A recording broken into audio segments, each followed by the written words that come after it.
ಯಾಕೆ ಹೇಳಿದೆ ಅಂದರೆ, ನಿಮ್ಮ ಈ ಹಿಂದೆ ನಿಮ್ಮಲ್ಲಿ ಬಿಜೆಪಿಯಲ್ಲಿ ಇದ್ದಂತೆ ಯತ್ನಾಳ್ ಅವರು ಒಂದು ಸ್ಟೇಟ್ಮೆಂಟ್ ಮಾಡಿದ್ದಾರೆ. D K Shivakumar C M ಆಗ್ತಾರೆ, ವಿಜಯೇಂದ್ರ ಡಿ ಸಿ ಎಂ ಆಗ್ತಾರೆ, ಬಿಜೆಪಿಯಿಂದ ಈ ಮಟ್ಟದ ಚರ್ಚೆ ನಡೀತಾ ಇದೆ ಅಂತ. ತಪ್ಪು ಬಸವನಗೌಡ ಪಾಟೀಲ್ ಯತ್ನಾಳ್ ಅವ್ರದ್ದಲ್ಲ, ಮಾಧ್ಯಮದವ್ರದ್ದು. ಯಾಕೆಂತೇಳಿ ಅವ್ರು ವಿಜೇಂದ್ರನ ಹೆಸರು ಹೇಳಿದ್ದಾರೆ, ಯಡಿಯೂರಪ್ಪನ ಹೆಸರು ಹೇಳಿದ್ರೆ ಅವ್ರಿಗೆ ನೀವು ಪ್ರಚಾರವನ್ನು ಕೊಡೋದಿಲ್ಲ. ಆಗ ದಿನ ಬೆಳಗಾದರೂ ಕೂಡ ಯಡಿಯೂರಪ್ಪನವ್ರ ಬಗ್ಗೆ, ವಿಜೇಂದ್ರ ಅವ್ರ ಬಗ್ಗೆ ಜಪ ಮಾಡ್ತಾ ಇರ್ತಾರೆ. ಅದು ಒಂದು ಮಾತನ್ನು ಹೇಳ್ತೇನೆ, ಗೌರವಾನ್ವಿತ ಬಸವನಗೌಡ ಪಾಟೀಲ್ ಯತ್ನಾಳ್ ಅವರ ನನ್ನ ಹೇಳಿಕೆ ನಾನು ಗಮನಿಸಿದ್ದೇನೆ. ನನ್ನ ಬಗ್ಗೆ ವೈಯಕ್ತಿಕವಾಗಿ ಏನು ಬೇಕಾದರೂ ಟೀಕೆ ಮಾಡಲಿ, ಆದರೆ ಒಬ್ಬ ಹೋರಾಟಗಾರ, ರೈತ ನಾಯಕ ಯಡಿಯೂರಪ್ಪನವ್ರ ಬಗ್ಗೆ ಮಾತನಾಡಬೇಕಾದ್ರೆ ಏಕವಚನದಲ್ಲಿ ಮಾತನಾಡದೆ ಗೌರವ ಕೊಟ್ಟು ಮಾತನಾಡುವುದನ್ನು ಕಲ್ತ್ರೆ ಅವರ ದೃಷ್ಟಿಯಿಂದ ಒಳ್ಳೆಯದು. ಇದು ನನ್ನ ಅಭಿಪ್ರಾಯ, ಅಷ್ಟೇ. ಇದು ನನ್ನ ಅಭಿಪ್ರಾಯ.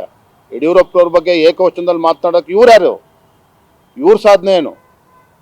ಭ್ರಷ್ಟಾಚಾರದ ಬಗ್ಗೆ ಉದ್ದುದ್ದ ಭಾಷಣ ಬಿಗಿದೆ, ನಾನು ನೋಡಿದ್ದೇನೆ. ಅಟಲ್ ಬಿಹಾರಿ ವಾಜಪೇಯಿ ಅವರು ಪ್ರಧಾನಮಂತ್ರಿಗಳಿದ್ದಾಗ ನೋ ಕಾನ್ಫಿಡೆನ್ಸ್ ಮೋಷನಲ್ಲಿ ಇವ್ರು ಹೇಗೆ ನಡ್ಕೊಂಡಿದ್ದಾರೆ ಅಂತೇಳಿ ಇತ್ತೀಚೆಗೆ ನಮ್ಮ ಸಚಿವರು ಒಬ್ಬರು ಹೇಳಿದ್ದಾರೆ ಸುದ್ದಿವಾಹಿನಿಯಲ್ಲಿ. ಅದ್ರ ಬಗ್ಗೆ ನಾನು ಉಲ್ಲೇಖ ಮಾಡೋದಕ್ಕೆ ಹೋಗೋದಿಲ್ಲ. ಹಾಗಾಗಿ ಮಾನ್ಯ ಯತ್ನಾಳ್ ಅವರೇನಿದ್ದಾರೆ, ಭ್ರಷ್ಟಾಚಾರದ ಬಗ್ಗೆ ಮಾತನಾಡಬೇಕಾದ್ರೆ ಎಚ್ಚರಿಕೆ ಇರಲಿ. ಯಡಿಯೂರಪ್ಪನವ್ರ ಬಗ್ಗೆ ಮಾತಾಡ್ಬೇಕು, ಇನ್ನೂ ಹೆಚ್ಚು ಎಚ್ಚರವನ್ನು ವಹಿಸ್ಬೇಕು ಅವರು. ಇನ್ನು ನನ್ನ ಬಗ್ಗೆ ಟೀಕೆ ಮಾಡ್ತಾರೋ, ಏಕವಚನದಲ್ಲಿ ಮಾತನಾಡ್ತಾರೋ, ಅದ್ರ ಬಗ್ಗೆ ನಾನು ತಲೆ ಕೆಡಿಸ್ಕೊಳ್ಳೋದಿಲ್ಲ. ಸರ್, ಅವ್ರು ಇನ್ನೊಂದು ಪ್ರಶ್ನೆ ಎತ್ತಿದ್ದಾರೆ, ಅಂದರೆ ವಿಜೇಂದ್ರ ಬದಲಾಗದಿದ್ರೆ ನಾನು ಹೊಸ ಪಕ್ಷ ಕಟ್ತೇನೆ. ಸೊ ಅಷ್ಟಂತೂ ಖಾತ್ರಿಯಾಗಿದೆ ಅಂತ ಅನಿಸುತ್ತೆ. ಯಾಕೆ ಅವ್ರಿಗೂ ಸಾಕಷ್ಟು ದೆಹಲಿನಲ್ಲಿ ಒಡನಾಟ, ಲಿಂಕ್ಗಳೆಲ್ಲ ಇರೋದ್ರಿಂದ ವಿಜಯೇಂದ್ರ ಅವರು ಅಧ್ಯಕ್ಷ ಸ್ಥಾನದಿಂದ ಬದಲಾವಣೆ ಆಗದಿದ್ರೆ ಹೊಸ ಪಕ್ಷ ಏನು ಕಟ್ಟಬೇಕು ಅಂತ ಯೋಚನೆ ಮಾಡಿದ್ದಾರೆ. ಈಗಾಗಲೇ ಪಾಪ ಚಿಹ್ನೆಯನ್ನು ಕೂಡ ಹುಡ್ಕೊಂಡಿದ್ದಾರೆ. ಹಾಗಾಗಿ ಅವರು ಒಳ್ಳೇದಾಗಲಿ ಅಂತೇಳಿ ಶುಭ ಹಾರೈಸ್ತೇನೆ. ಒಳ್ಳೇದಾಗಲಿ ಅವ್ರಿಗೆ. ಅವರು ಪಾಪ ಅವರೇ ಹೇಳ್ಕೊಂಡಿದ್ದಾರೆ, ಇತ್ತೀಚೆಗೆ ನಾವು ಬುಲ್ಡೋಸರು ಮತ್ತೊಂದೇನೋ ಹೇಳ್ಕೊಂಡಿದ್ದಾರೆ, ಇದಿರಲಿ ಒಂದು ಕಡೆ. ಆದರೆ ಅವ್ರ ಪಾಪ ನನ್ನ ಬಗ್ಗೆ ತಲೆ ಕೆಡಿಸ್ಕೊಂಡಿರ್ತಕ್ಕಂಥದ್ದು, ದಿನ ಬೆಳಗಾದ್ರೆ ನನ್ನ ಬಗ್ಗೆ ಹೇಳಿಕೆಯನ್ನು ಕೊಡ್ತಕ್ಕಂಥದ್ದು ಗಮನಿಸಿದ್ರೆ ಎಷ್ಟು ಹತಾಶರಾಗಿದ್ದಾರೆ ಅನ್ನೋದು ಅದರಲ್ಲೇ ಗೊತ್ತಾಗ್ತದೆ. ನಾಳೆ ನೀವು ಗಣಪತಿ 500 ಜನ ಕರೆಸಿದ್ರು ಓಡಿ ಬರ್ತಾರೆ ಅವರು. ಪಾಪ ಅಂಥ ಪರಿಸ್ಥಿತಿ ಬಂದಿದೆ. ಇರಲಿ, ಹಿರಿಯರು ಆಗ್ತಾರೆ, ಅವ್ರ ಬಗ್ಗೆ ಹೆಚ್ಚು ಹೇಳೋದಕ್ಕೆ ಹೋಗೋದಿಲ್ಲ. ಆದರೆ ಒಂದು ಮತ್ತೆ ಹೇಳ್ತೇನೆ, ಯಡಿಯೂರಪ್ಪನವ್ರ ಬಗ್ಗೆ ಮಾತನಾಡಬೇಕಾದ್ರೆ ಸ್ವಲ್ಪ ಎಚ್ಚರಿಕೆಯಿಂದ ಮಾತನಾಡೋದು ಒಳ್ಳೆಯದು. ಅವರು ಕಾರಲ್ಲಿ ಶಾಲು ಇಟ್ಕೊಂಡು ಸನ್ಮಾನ ಮಾಡ್ಕೊಂತಾರೆ, ಅವ್ರ ಹಿಂಬಾಲಕರನ್ನೇ ಕರೆಸ್ಕೊಂಡು ಜೈಕಾರ ಹಾಕ್ಸ್ಕೊಳ್ತಾರೆ ಅಂತೆಲ್ಲ ಮಾತಾಡಿ. ಒಳ್ಳೇದಾಗಲಿ ಅವ್ರಿಗೆ. Thank you. ಹೇಳೋಣ. ಎಸ್ ಸರ್, ಧನ್ಯವಾದ.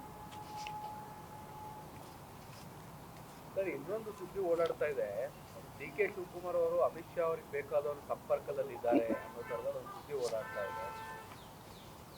ಇವೆಲ್ಲವೂ ಊಹಾಪೋಹಗಳು. ಇದ್ರಲ್ಲಿ ಯಾವುದೂ ಕೂಡ ಸತ್ಯಾಂಶನೂ ಇಲ್ಲ, ಮತ್ತು ಅರ್ಥಹೀನ ಇವೆ. ಯಾವುದರಲ್ಲೂ ಕೂಡ ಸತ್ಯ ಇಲ್ಲ.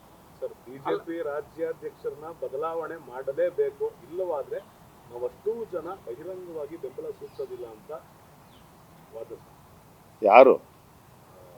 ಬಂಗಾರಪ್ಪನವರು ಕುಮಾರ್ ಬಂಗಾರಪ್ಪನವರು ಟೀಮಲ್ಲಿ ಯಾರ್ಯಾರು ಇದ್ದಾರೆ, ಅವ್ರ ಹಿನ್ನೆಲೆ, ಅದ್ರ ಬಗ್ಗೆ ನಾನು ಮಾತನಾಡೋಕೆ ಹೋಗಲ್ಲ. ಸಣ್ಣವನಾಗ್ತೇನೆ ನಾನು ಕೂಡ.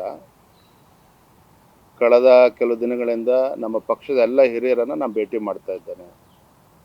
ಮಾನ್ಯ ಬಸವರಾಜ ಬೊಮ್ಮಾಯಿ ಅವರಿರ್ಬೋದು, ಪ್ರಹ್ಲಾದ್ ಜೋಶಿಜಿ ಅವ್ರನ್ನ,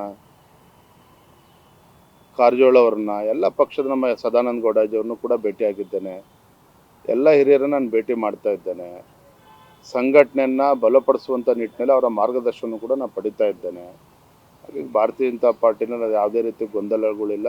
ಯಾರೋ ಅಲ್ಲೊಬ್ಬರು ಇಲ್ಲೊಬ್ಬರು ಹೇಳಿಕೆಯನ್ನು ಕೊಡ್ತಾರೆ, ಅದಕ್ಕೆ ಹೆಚ್ಚು ಮಹತ್ವನ ಕೊಡುವಂಥ ಅವಶ್ಯಕತೆ ಇಲ್ಲ. ಈಗ ತಾವು ಅಧ್ಯಕ್ಷರಾಗಿ 2 ವರ್ಷ ಪೂರೈಸಿದ್ರಿ. ತಮ್ಮ ಪಕ್ಷದಲ್ಲಿ ಇರುವಂಥ ಹಿರಿಯರು ಜೊತೆಗೆ ಕಾರ್ಯಕರ್ತರೆಲ್ಲರೂ ಕೂಡ ಸಮಾಧಾನವಾಗಿದ್ದಾರೆ ಸರ್? ನೋಡಿ, ಒಂದು ರಾಷ್ಟ್ರೀಯ